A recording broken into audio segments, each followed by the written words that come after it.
I, Gardener by Alan K. Lang. Performed by Paul Lawley-Jones. I had flown to Boston to sign Dr. Axel Ozonoff to a contract with my new fall television show, Point of View. I'd already recruited a cadre of intellectual fuglemen, but I needed Dr. Ozonoff as my program sergeant major, as the catalyst who'd spark the seethings of his colleagues into the imaginative pyrotechnics that attract sponsors and build the big trendex. Associate Professor of Cryptochemistry at the medical school, author of 33 books, maybe more, it had been a week since I last counted. A writer whose byline appeared on the contents page of a dozen magazines and journals regularly as their copyright notice, and a poet of considerable skill. Dr. Ozonoff was, besides, something of a television personality. Who but he could have invented an SF vignette, live on camera, and have it subsequently published in a major magazine and 3 anthologies? I got out of the taxi at the foot of the hill. Ozonoff's home was at its summit, surrounded by a garden that threatened to pullulate into unproper Bostonian jungle at any moment. As I walked up the brick pathway toward the house, between flowering trees that hinted the presence of tigers, the gardener stepped out to block my way. He was dressed in earth-stained overalls and wore gloves, a desiccated man, tall and lean as a mystery figure in a Navajo sand painting. He held before him, like a twin-handled short sword, a pair of head shears. "Good morning," I said, sucking my belt buckle back from the points of the clippers. "I have an appointment to see Dr. Ozonoff." "Indeed." The gardener raised his sharp chin and stared at me like an entomologist inspecting an impudent bedbug. "At what time had the master consented to see you, sir?" I felt that the gardener's "sir" had a pejorative tone to it, pronounced the way it would be pronounced by an injured enlisted man speaking to his injuring officer. "Dr. Ozonoff will see me at 10 o'clock, I said. "Put aside those clippers and let me pass. I shall certainly inform the doctor of your behaviour." He held me at bay with the shears. "I assure you, sir, that the master will neither see you nor hear ill of me," he said. "Be that as it may, you're early. It is not yet 9:45. I can't allow you to burst in on the master betimes. Perhaps you will wait here in the garden." I glanced at my watch. He was right. I was early. The taxi drive from Logan International Airport had taken less time than I'd budgeted. With the feeling I was humouring a madman's whim, I remarked, "This is a lovely spot.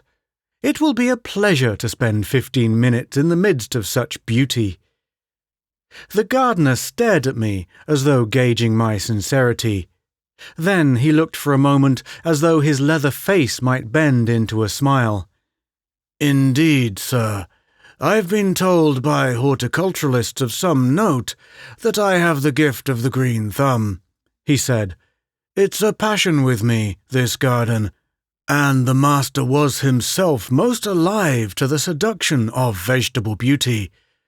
You should have visited us 3 days ago, sir. I had a band of 50 sacred lilies blooming all at once, those that flower only in the sabbatical year, standing like a field of obscene scarlet-tipped swords.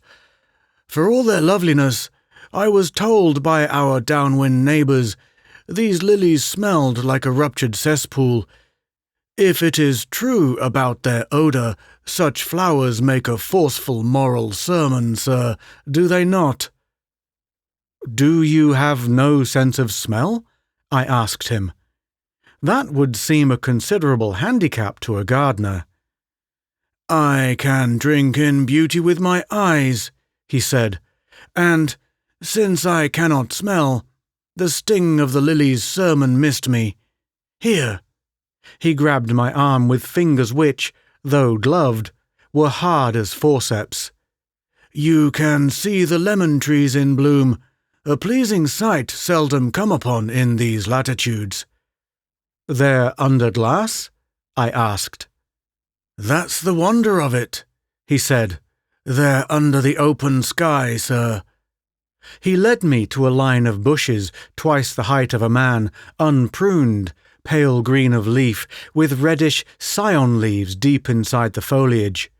Sweet-smelling flowers tinted a delicate purple on their underpetals. Seeing them for the first time, I understood why the poet sang his dream of the land where they grow. "Lemon trees? Outdoors? In Massachusetts?" I asked. "They are a new species, no doubt." "No, sir," the gardener said. "I admit it's not easy to persuade lemons to thrive through New England snow and gale, but thrive these do. Don't step any nearer them, sir, if you please. It is not healthy to be too intimate with these trees." "I'm not allergic to citrus fruit," I said. "I'll grant you that, sir, not knowing your personal idiosyncrasies," he said. "But step no closer, or I'll be forced to restrain you." Seeing that the man was at least a little mad, I stood quite still and stared at the trees. The leaves, as I said, were rather pale, not at all the linoleum green of orange leaves, but the bushes looked quite healthy and breathed off a thin and lovely fragrance. "Why do you consider your lemon trees dangerous?" I asked. "The hurt is in the fertilizer I use," the gardener said. "A little notion of my own, sir. About the roots of these lemon trees, like baked bricks to warm one's feet in bed in winter, I've planted a few capsules of a stuff no man may touch and not scorch his fingers badly." "Radioisotopes?" I asked. "Yes, sir. When there is snow on the leaves, the roots of these trees bask in tropical soil and pump warm juice up to the winter branches," he said. "Now, sir, when I've stopped speaking, it will be just 40 seconds before 10 o'clock. If you've an appointment with the master, I dare not detain you. Walk up to the front door, open it, then go up the stairway. The master is in his study, the first room to your right at the top of the stairs." The gardener turned from me with an abrupt about-face and marched over to a box hedge, to begin clipping at its green crew-cut. "Thank you," I said to his back. I retreated toward the door of the house, less apprehensive of radiation hazard from the lemons than of hedge-clipper hazard from the half-mad gardener. I should have to caution Dr. Ozenoff about this fellow. I entered the front door as I'd been instructed to do, and hurried up the stairway that bent down into the hall. The upper landing was lined with bookshelves bearing volumes in 6 languages, many of them translations of my host's scientific and fictive works. I rapped on the first door to my right and paused for reply. There was none. There was no sound of Ozenoff's insatiable typewriter. "Dr. Ozenoff?" I demanded, loudly enough to be heard anywhere in the house. There was still no answer. Worried lest the gardener might have become alarmed at my rapping and my shouting, and come up the stairs after me with those shears of his, I turned the knob and entered Dr. Axel Ozenoff's study. The study, like the landing, was lined with books. The man I'd come to see lay beside his silent typewriter. The blood pooled on his desk was just beginning to coagulate. The flock of sated flies who'd been disturbed by my entrance lumbered heavy-bellied round my head like a fleet of tankers. I flailed the carrion bugs away and stepped closer to the corpse. Ozenoff's head had been cleaved almost from his body. Something had split his spine in a single giant bite. His forehead rested in a pool of blood, surrounded by the tiny browning footprints of the flies. With the lucid calm of shock, I walked slowly about the study, searching for the telephone. It was not here.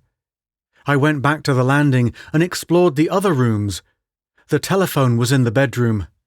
I looked up the number I required, still as calm as though I were arranging for a caterer, and picked up the phone, careless of my responsibility as first on scene to preserve fingerprints. I dialed D.E. Vonscher 8-1212. The sergeant on duty at the Emergency and Central Complaint Bureau answered crisply. I heard his pencil scratch as he recorded my name and Dr. Oznoff's address. "The killer is insane," I said. "Please hurry. I'm alone with a madman." I hung up and considered that word I'd used, alone. Dr. Axel Ozonoff was only a few minutes dead, and already I'd ignored him in my senses of those present. Sic transit gloria mundi. I stood up from the bed and turned toward the door. The gardener's bony figure blocked the bedroom's exit. He'd come up the stairs, silent as a cat. He still held the head shears. Staring at them, I saw reddish-brown stains near the hinge where the blades were joined together. It might have been rust. "You called the police," the gardener said. "Dr. Oznoff is dead," I said. "I know. It was I who killed him." "Get away from me!" I shouted, retreating between the beds, my artificial calm broken. He glanced down at the huge shears he held and lifted them. He slammed the blades together. "As easy as that," he said. "A man is such a tender, poor thing." I backed toward the window of the bedroom, vastly preferring an unexplored two-story drop to remaining in this room with the murderer. "I didn't mean to frighten you, sir," the gardener said. "I must admit you have reason to fear me. I am a monster. Now that I've breached the great first law, what sinfulness might I not find in me, sir?" He let the head shears fall to the carpet and stood quite still, like a mummy just unwrapped. "If I had tears, I'd blind me with them," he said. "If the lesser directive didn't hold my hand where the great law failed to, I'd lose my consciousness. I am seeking the strength to do so, sir." "Why did you kill Dr. Ozonoff?" I asked, alert to keeping the madman talking while the Boston police raced to capture him. "I was imperfect," he said. "The best of us is," I answered him, permissive counselling. "But with all your weakness," he said, "you have poetry and progeny and history. I have none of these, nor even the pitiful gift of the sense of smell. I am colourblind as well, sir. Do you know that the blood spilled by my master in the next room looks to me like so much ink? Black ink, sir. I have spilled a good deal of ink in this house." "Why did you kill Dr. Ozonoff?" I insisted. The gardener turned and walked from the room, leaving the head shears on the floor. I followed, kicking the shears under one of the beds. He'd entered the study and stood over the body of his employer. "I'd asked to be allowed to spend the day planting bougainvillea and red jasmine in the centre of the garden, near my lemon trees," he said. "Squamous epithelium," the master said. "This was a favourite oath of his, sir. He said it was explosive enough to stir the swearer's viscera while not offending any hearer, however tender-eared." "Squamous epithelium. I can't let you spend all your time potting around the garden. Get to work on that variable star article. We've got a deadline." "I was carrying the shears at the time, sir, just having come from the hedge. Something snapped within me, and I killed him." I shuddered. When the lunatic quoted Dr. Ozonoff's last words, his voice aped that of the dead man, a horrid mimicry from a murderer. "Do you insist that you killed Dr. Ozonoff because he wouldn't let you work in your garden?" I demanded.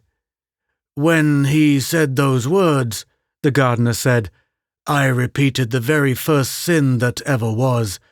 I said to myself, 'Non serviam,' I will not serve. The wall of the first law was down.